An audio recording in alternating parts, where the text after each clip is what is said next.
Transformers பிரைமில் இதுவரை cons திரும்ப வந்துட்டாங்க. கிளிஃப் நேரம் பெரிய பிரச்சனையில மாட்டிட்டு இருக்கலாம்.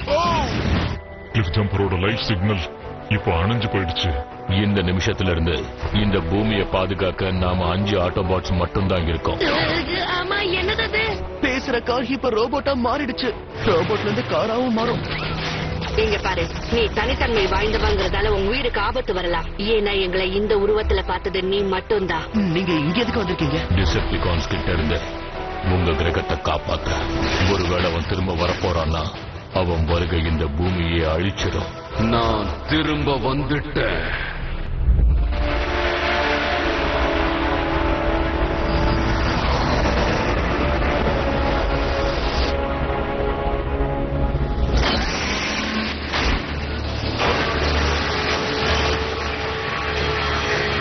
நீங்க இல்லாதப்போ நாங்க கண்டுபிடிச்ச எனர்ஜான் டெபாசிட்ட பத்தி சொல்லணும்னா லார்ட் மெகட்ரான், இதோ இந்த எனர்ஜான் தான் ரொம்ப முக்கியமானதுன்னு நான் நினைக்கிறேன். நீங்க இங்க இல்லங்கிற குறைய தவிர உங்க உத்தரவின் பேர்ல இங்க இருக்கிற ட்ரோன்ஸ் எல்லாமே இடைவெளி விடாம இந்த எனர்ஜானை வெட்டிக்கிட்டு தான் இருக்காங்க. இங்க பார், சாம்பிள் ஒன்னு எடுத்துட்டு வா. ஸ்டார் ஸ்கிரீன், நான் திரும்ப வந்துட்டதுனால இனி உத்தரவுகளை நான் தான் கொடுப்பேன். சரி, அப்படியே பண்ணுங்க லார்ட் மெகட்ரான். அப்படின்னா உங்க தாழ் பணிஞ்ச வேலையாளனா விண்வெளி பாலத்தை நான் உருவாக்கவா? 3 வருஷமா நீங்க விண்வெளியில இருந்தப்போ ஒன்னு திரட்டுன அந்த டிசெப்டிகான்ஸ் படைய பூமிக்கு கொண்டு வர ஏற்பாடு பண்ணவா? நிச்சயம் என் பட வரும். ஆனா என்னோட காலதாமதம் ஒரு புதிரான ஒரு வினோதமான விஷயத்தை உருவாக்கி இருக்குன்னு சொல்லுவேன். பழங்காலத்துல இருந்த எல்லாரும் திடமான பொருள்னு நினைச்சுக்கிட்டு இருந்த யூனிகானோட ரத்தம் இது. யூனிகான் தி டெஸ்ட்ராயரா? ஆனா அவனோட ரத்தம் ஒரு எரிபொருள் இல்லைன்னு சொன்னாங்களே. மூடுத்தனமான நம்பிக்கைகளை விட்டுட்டு சக்தி வாய்ந்த எனர்ஜான் மேல கவனத்தை செலுத்து. இறந்தவங்களை மறுபடியும் உயிர் பழைக்க வைக்கிற சக்தி இதுக்கு இருக்குன்னு நான் கேள்விப்பட்டிருக்கேன். நமக்கு தேவையானது நிலையான பிணம் மட்டும்தான். இந்த பெரிய தியாகத்தை செய்ய நீ தயாரா இருக்கியா? அதுக்கு எந்த அவசியமும் இல்ல தலைவா. உங்க அனுமதியோட உங்களுக்கு ஒண்ணு காட்ட விரும்புறேன்.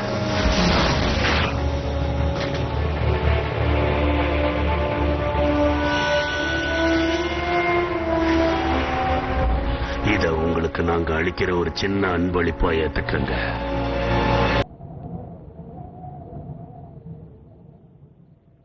எப்படி பூமியில நாங்க வாழுற விஷயம் உங்களுக்கு தெரிஞ்சதோ அதே மாதிரி நேத்து ராத்திரிக்கு அப்புறம் டிசெப்டிகான்ஸ்க்கு உங்களை பத்தி தெரிஞ்சிருக்கும். புரிஞ்சிருச்சு. வினோதமான வண்டியை பார்த்தா உடனே போலீஸ்க்கு போன் பண்ணணும். சரி, இப்ப நாங்க போலாமா? உனக்கு என்ன மூளை குழம்பிடுச்சா? நான் பாட்ஸ்வானால ஒரு கனவு உலகத்துல வாழ்ந்துட்டு இருக்கேன். அந்த கனவை கலைக்கிறது நீயா இருந்தாலும் நான் அதுக்கு அனுமதிக்க மாட்டேன். நீங்க 3 பேரும் எங்களுடைய பாதுகாப்புல இருக்கிறது தான் நல்லது. குறைஞ்சபட்சம் எங்க எதிரிகளோட திட்டத்தை தெரிஞ்சுக்கிற வரைக்குமாவது. ஆப்டிமஸ், இந்த மனித குழந்தைகள் பூமியில இங்கே இருந்தாலும் சரி இல்ல வேற எங்க இருந்தாலும் சரி ஆபத்து நிச்சயம். குழந்தைகளா? இவங்க கிட்ட பாதுகாப்பு கவசம் இல்ல. இவங்க ஒருவேளை அவங்க கிட்ட மாட்டிக்கிட்டா அதுக்கப்புறம் சொல்றது புரியுதா? அப்படின்னா இப்போதைக்கு ஒண்ணுதான் பண்ண முடியும் ராஜட். நாம எடுத்து வைக்கிற ஒவ்வொரு அடியும் யோசிச்சுதான் வைக்கணும். என்னது இது ப்ராக்சிமிட்டி சென்சர். மேலே யாரோ இருக்காங்கன்னு எச்சரிக்குது. இவர் ஏஜென்ட் ஃபவுலர். எங்களை தவிர வேற மனிதர்களுக்கு உங்களை பத்தி தெரியாதுன்னு சொன்னீங்க. Special agent Fowler. வெளி உலகத்துக்கும் இந்த கிரகத்துக்கும் இவர் தான் இணைப்பா இருந்துட்டு இருக்காரு. முக்கியமான பிரச்சனைகள் ஏதாவது இருக்கும் போதுதான் அவர் இங்க வருவாரு. இந்த சூழ்நிலையில நீங்க அவரை சந்திக்கிறது நல்லதில்லைன்னு எனக்கு தோணுது.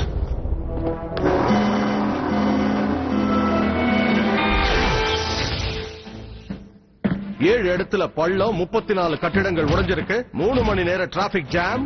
அதுவும் ரொம்ப முக்கியமா எந்த கம்பெனினே தெரியாத ஒரு மோட்டார் பைக் வேக தடைய மீறி இருக்கு. ஒரு மஞ்சள் நிற காரும் கூடவே போயிருக்கு.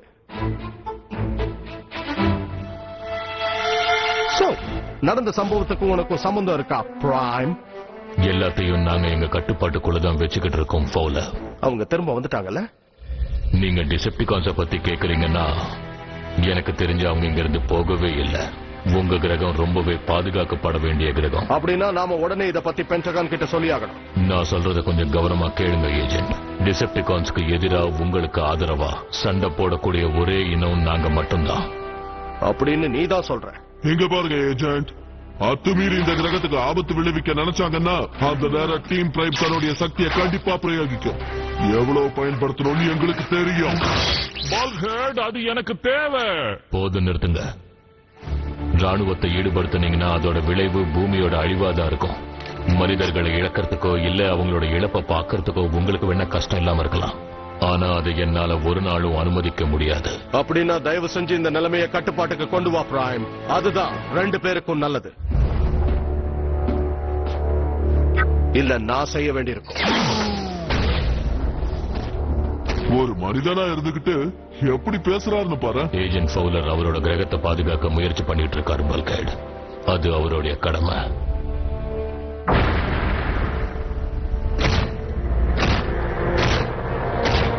இருட்டுல இருந்து உருவான சக்தி இவனை உயிர் பிழைக்க வைக்கதான்னு பார்க்கலாம்.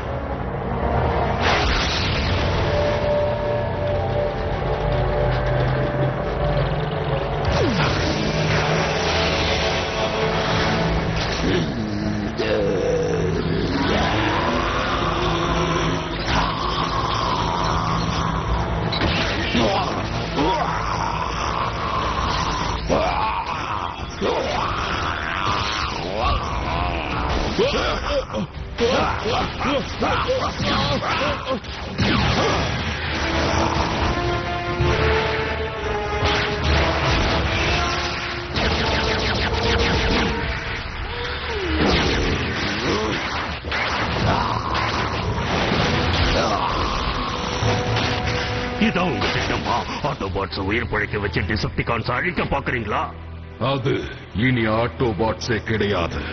மூளையில்லாத ஜந்து. அது பாதையில் இருக்கிற எல்லாத்தையும் அழிக்கக்கூடியது.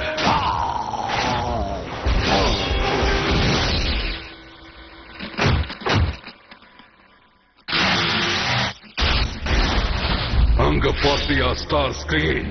அதோ இருக்கு என்னோட அழிவில்லாத பட, என் சக்தி வாய்ந்த ஆயுதம்.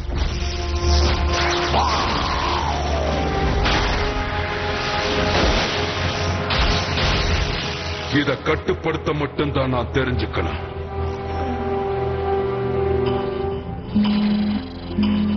பூமியோட தொழில்நுட்பத்தை நம்பவே முடியாது. கிளிஃப் ஜம்பரோட லைஃப் சிக்னல் இப்ப மறுபடியும் வேலை செய்ய ஆரம்பிச்சிருச்சு. யாரு கிளிஃப் ஜம்பர்? அது எப்படி நடந்துச்சு? அப்படி எதுவும் நடக்கல. இது எந்திர கோளாறு. அதான் தப்பான தகவலை கொடுக்குது. ஒருவேளை கிளிஃப் உயிரோட இருந்திருந்தா? ராச்சட், சிக் பேவை தயார் பண்ண. நமக்கு அது தேவைப்படலாம். ஏய், நான் என்ன பண்றது? ராச்சட் கூட இங்கே இருங்க.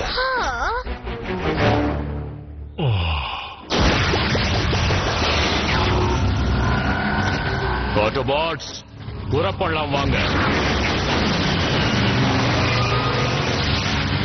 இப்ப என்ன நடந்தது? தரை வழி பாலத்தை பயன்படுத்தி அவங்க போக வேண்டிய இடத்துக்கு நான் அவங்களை அனுப்பி வச்சுட்டேன். ஆமா, தரை வழி பாலம்னா விண்வெளி பால தொழில்நுட்பத்தை விட தரத்துல கொஞ்சம் குறைஞ்ச தொழில்நுட்பம் அது. ஏன்னா இப்ப நாங்க வேற்று கிரகத்துக்கு பயணம் செய்யறதுக்கு எனர்ஜானோட அவசியம் இப்ப தேவைப்படாததால நாங்க அதை இப்படி பயன்படுத்துறோம்.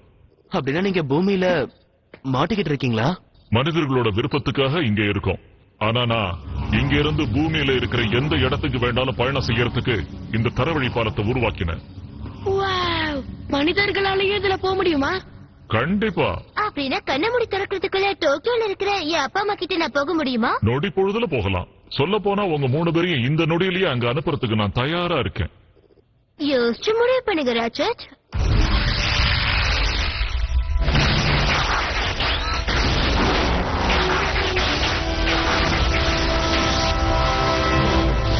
எனர்ஜான் கேடங்கு. இதோட பரப்பளவை பார்க்கும்போது டிசெப்டிகான் இந்த பகுதியை பல வருடங்களா தோண்டிக்கிட்டு இருக்காங்கன்னு தெரியுது.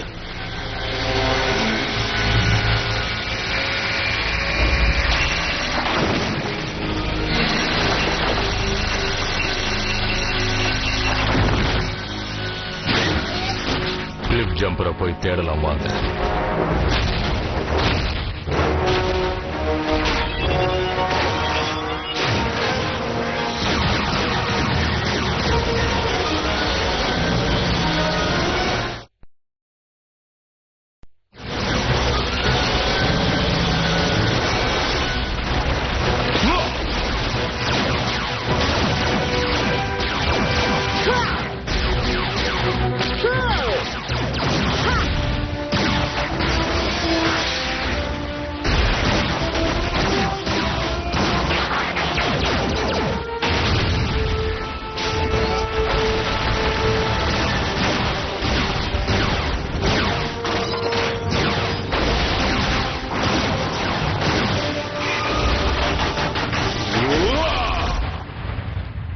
ஆமா, இது என்னது?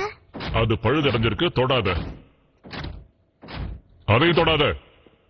இங்க நாங்க தொடக்கூடியதுன்னு ஏதாவது இருக்கா? ஆமா, நீங்க மனிதர்களுடைய கம்ப்யூட்டரை எப்படி யூஸ் பண்றீங்க? இது எங்களோட விருப்பம் கிடையாது. நாங்க முறையா அந்த அணுகுண்டு ஆராய்ச்சி மையத்துக்கு வந்தபோது இதைத்தான் பயன்படுத்திக்கிட்டு இருந்தாங்க. அதை எங்களுக்கு கொடுத்துட்டாங்க.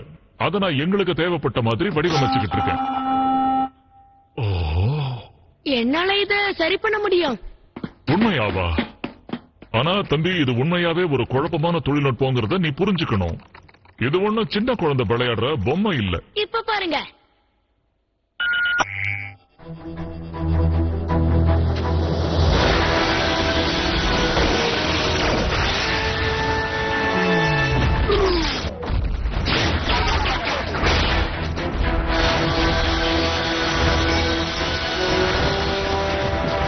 முழு வேகத்தோட போய் தாக்குங்க.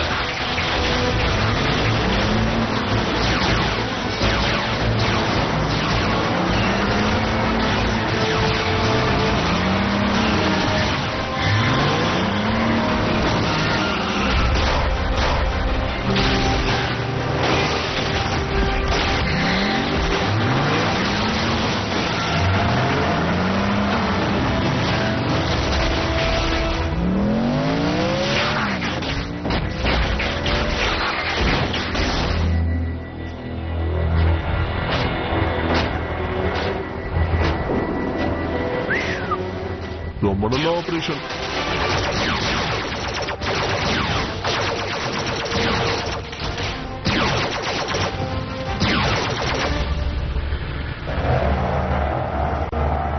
Blood of unicorn.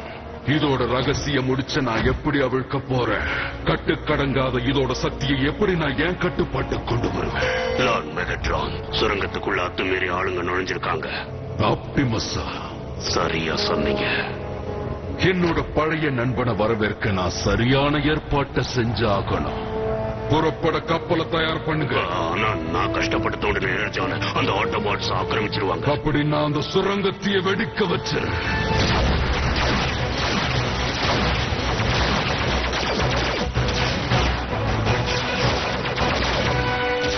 இருக்கா? நான் அவனை பார்த்துட்டேன். நாங்க உங்களுக்கு பாதுகாப்பு கொடுக்கிறோம். போ.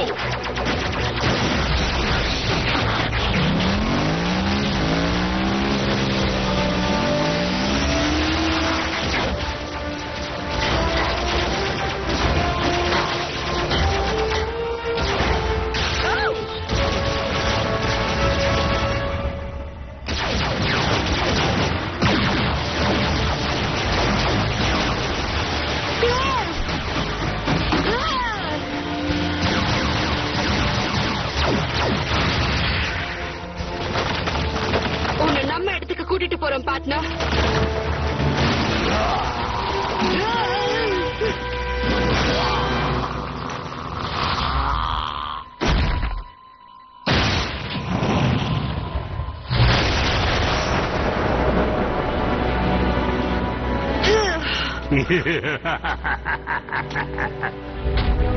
பிரைம், எனக்கு இங்க இருக்கணும் தான் ஆசை. ஆனா எனக்கு நிறைய வேலை இருக்கு.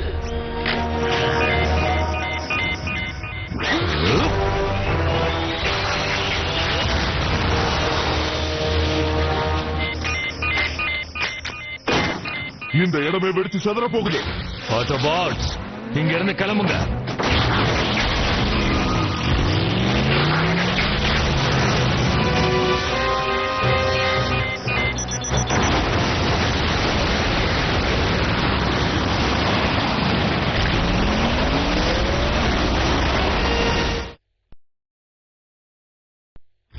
ராஜெட், தரைவழி பாலத்தை தர வர பயன்படுத்தின கோஆர்டினேட்ஸ் பயன்படுத்து.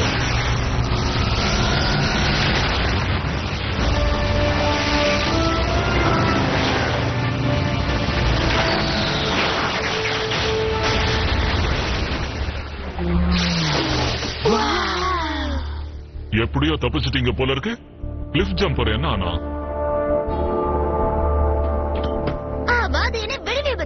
அங்க சடல் நடந்ததா? நாங்களே கூட வரலாமா? இங்க பாரு. ஹே மிக்கோ, நீ கூட வா. பாட்ஸ் அங்க என்ன வச்சிருக்காங்கன்னு போய் பார்க்கலாம். என்ன அங்கயா? ஹார்சி, நீ எங்க என்ன பார்த்த? அது கிளிஃப் இல்ல, அங்க இருந்தது வேற யாரோ ஒருத்தன். அவன் உருமாறி இருந்தான். ஒரே வெட்டு காயங்கள். அந்த போர் நடந்தப்ப டிசெப்டிகான் ஆராய்ச்சியில உருமாறினாங்களே அந்த மாதிரி. எனக்கு ஒண்ணும் இல்ல, கொஞ்சம் களைப்பா இருக்கு, அவ்வளவுதான். ரோபோட்களும் கலைச்சுக்குவாங்களா? ரோபோட்களுக்கு உணர்ச்சிகள் இருக்கு. ரோபோட்டுகளும் இறந்து போவாங்க.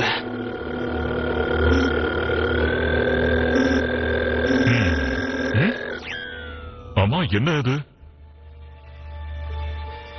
தெரியல. கிளிஃபோட உடம்பு பூரா இதா இருந்தது, வெளியேறிக்கிட்டே இருந்தது. உன் உடம்ப சுத்தப்படுத்த போய் குளிச்சுட்டு வா போ. ஆப்டிமஸ், கேக்குறேன்னு தப்பா எடுத்துக்காதீங்க. இங்க சிக்னல் இல்ல. இது பாதுகாப்பு முன்னெச்சரிக்கை ஏற்பாடு. இங்க எல்லா விதமான வானிலை அலைகளும் தடை செய்யப்பட்டிருக்கு. ஆனா நான் இப்ப எங்க அம்மாவுக்கு போன் பண்ணாம இருந்தேன்னா இன்னும் 5 நிமிஷத்துல போலீஸ் என்ன தேட ஆரம்பிச்சிடும். சட்டவிரோதமான காரியம் ஏதாவது செஞ்சிருக்கியா? ஊரடங்கு உத்தரவு. 10 மணிக்கு மேல வெளியே வரக்கூடாது. நான் உடனே எங்க வீட்டுக்கு போறேன். இல்லன்னா எங்க அம்மா நான் 1 வருஷத்துக்கு வீட்டுல அடிச்சிடுவாங்க. மனிதர்களோட வாழ்க்கை முறை, அத பத்தி நான் யோசிக்காம போயிட்டேன். ஆனா உங்களோட பாதுகாப்பு ரொம்ப முக்கியம். பல்கஹெட், மீகாவை பத்திரமா வீட்டுக்கு கூட்டிட்டு போ. என்ன பாத்துக்கிறவங்க மிரண்டுறாங்க. வெளியே யாருக்கும் தெரியாதபடி எப்பவும் வாகன உருவத்திலேயே இரு. அடையாளம் தெரியாம இருக்கணும், அவ்வளவுதானே? பம்பிள்பீ, நீ ராஃப கண்காணிக்கணும். ராச்செட், வேலையா இருக்கேன். ஆர்சி, நீ ஜாக்குக்கு பாதுகாப்பா இருக்கணும். ஓ, உடம்பெல்லாம் வலிக்குது. நீ நல்லாதான் இருக்கன்னு உன் டாக்டர் சொல்றாரு.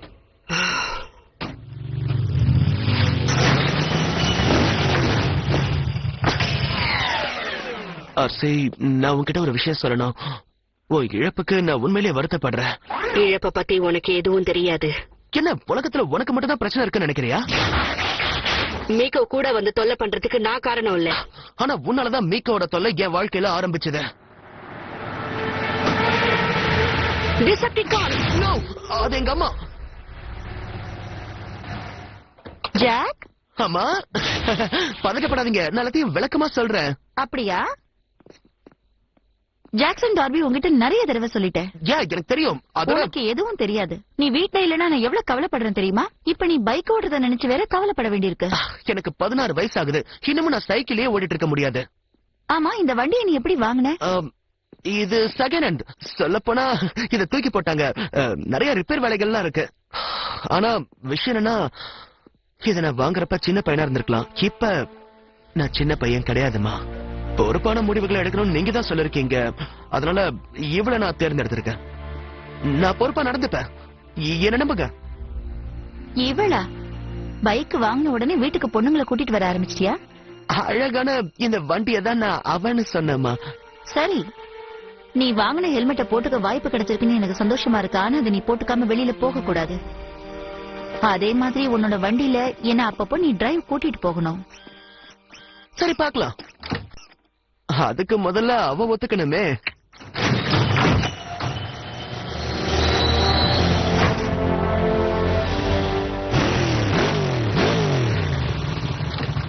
உனக்கு என்ன மூளை குழம்பிடுச்சா? எங்க அம்மாவை எழுப்பிட போற. போய் ஹெல்மெட்டை போடு, நம்ம கிளம்பி ஆகணும். இன்னைக்கு சனிக்கிழமை. நீ பேஸ்ல வந்து பம்பிள் பீக்கோட கார்ட்டூன் பார்க்கலாம். கார்ட்டூனா? எனக்கு 16 வயசு ஆகுது. உங்க அம்மா தேட போறாங்க, அதனால லெட்டர் எழுதிட்டு வா. இனி ஆட்டோபாட்ஸோட தொல்லை இருக்குமோங்கிற பயம் எப்பவுமே உங்களுக்கு தேவையில்லை மாஸ்டர். முக்கியமா ஆப்டிமஸ் இப்ப இறந்துட்டான். அவன் இறந்துட்டாங்கிறதுக்கான ஆதாரம் உன்கிட்ட இருக்கா? நீங்க எனக்கு கொடுத்த உத்தரவுப்படி அந்த சுரங்கத்தை நான் அழிச்சிட்டேன். ஆப்டிமஸ் அழிக்கிறது அவ்வளவு சுலபம் இல்ல. அவனையும் அவன் கூட்டாளிகளையும் அழிக்கிறதுக்கு பல விதத்துல போர் புரியணும். நீங்க கொஞ்ச நேரம் போய் ஓய்விடுங்க மயிலாட். அதிசக்தி வாய்ந்த டார்க் எனர்ஜான் பக்கத்துல நீங்க போய் நிக்கிறதுனால அது உங்களோட உடல் நலத்தை பாதிச்சிருமோன்னு எனக்கு ரொம்ப கவலையா இருக்கு. ஆனா ஒருவேளை ஸ்டார் ஸ்கிரீன் நான் இன்னும் இந்த டார்க் எனர்ஜானோட நேரடி தொடர்பை வச்சுக்கலன்னு நினைக்கிறேன். வேண்டாம் லார்ட் மெகட்ரான், வேண்டாம். உங்க ஸ்பார்க் சேம்பர்ல அதை பொருத்தாதீங்க. அது என்ன பண்ணணும் உங்களுக்கே தெரியாது.